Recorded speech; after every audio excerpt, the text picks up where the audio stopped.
Alain, for our millions of viewers across Canada, would you be so kind as to give us your strategy for tonight's game and make the answer last longer than 10 seconds? Well, we're going to try and put our best game on the ice. You know what, Scott? We're playing against a real fast team that plays a real good system.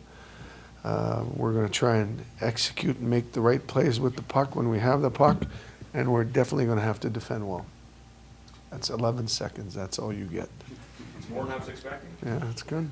Great to hear it. Hi, Al. Oh, boy. For you, what's it like to be coaching against Rick Bowness at this stage, so deep into the playoffs? You know, Rick is a friend. Last year at this time, we were meeting up with Montreal, and I had worked with Michel, and that was a very special time. But I worked with Michel as I was head coach, and he was coaching our farm team. With Rick, I was his assistant for 3.5 years, and we worked together for 7 great years in Vancouver. So he saw my kids grow up. There's a huge friendship there. But it's hockey time right now, and you know, he's going to do whatever he feels is necessary for the Tampa to move on, and I'm going to do the same thing for the Rangers. But it is special to hook up against a very special friend. Alain, you've had that experience of going to the final with Vancouver and going to the final here. Different cast of characters, different pressures, but what's the difference for you in terms of kind of the pressure that the city puts on you in both contexts? You know what? I don't think the city puts any more pressure on us, coaches and players and management, than we put on ourselves.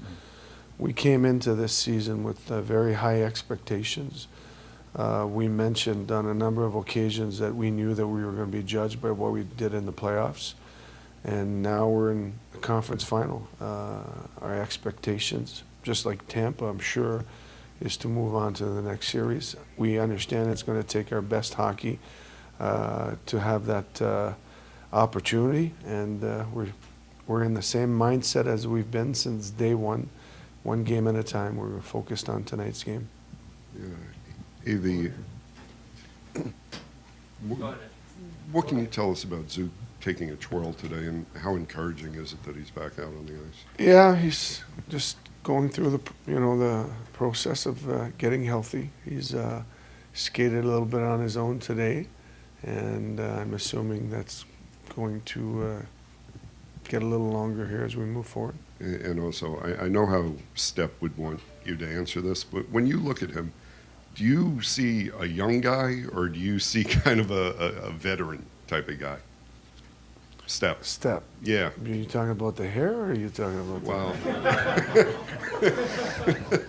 Well, how do you perceive him? I mean, he's a young guy, but I mean, he's got a lot of experience at this point. He is definitely one of the players in our dressing room that I ask his opinion on a number of things. Very bright, very articulate,